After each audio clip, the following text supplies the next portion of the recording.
Dear law students, I am SK Shajib Kumar Chayan. Today I will discuss about contracts law formation. Formation of contract. চুক্তির গঠন. What is a contract? চুক্তি কি?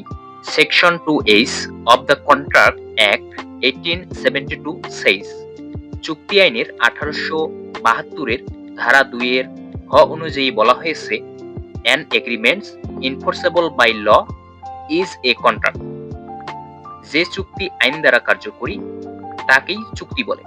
Two kinds of agreements can be found upon dissection of this statutory definition.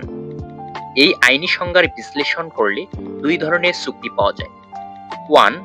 Agreements enforceable by law, আইন দ্বারা কার্যকরী চুক্তি। 2. Agreements not enforceable by law, আইন দ্বারা কার্যকরী নয় এমন চুক্তি। Only those agreements which are enforceable by law can be treated as contracts under the law. শুধুমাত্র সেই চুক্তিগুলো যা আইন দ্বারা কার্যকরী সেগুলো আইনের দৃষ্টিতে চুক্তি হিসেবে গণ্য হতে পারে। Thus seen through the eyes of law, the agreements which are not enforceable by law can never have the status of contracts.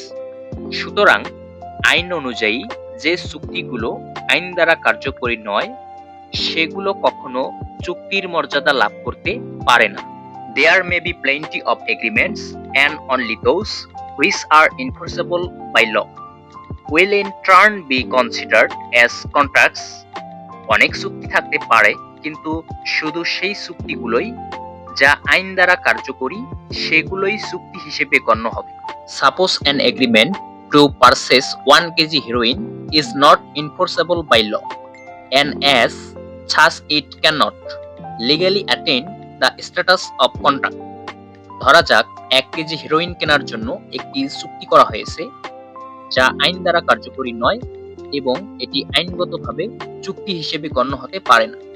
However, an agreement for the purchase of a computer is enforceable by law, and as such the same is a contract.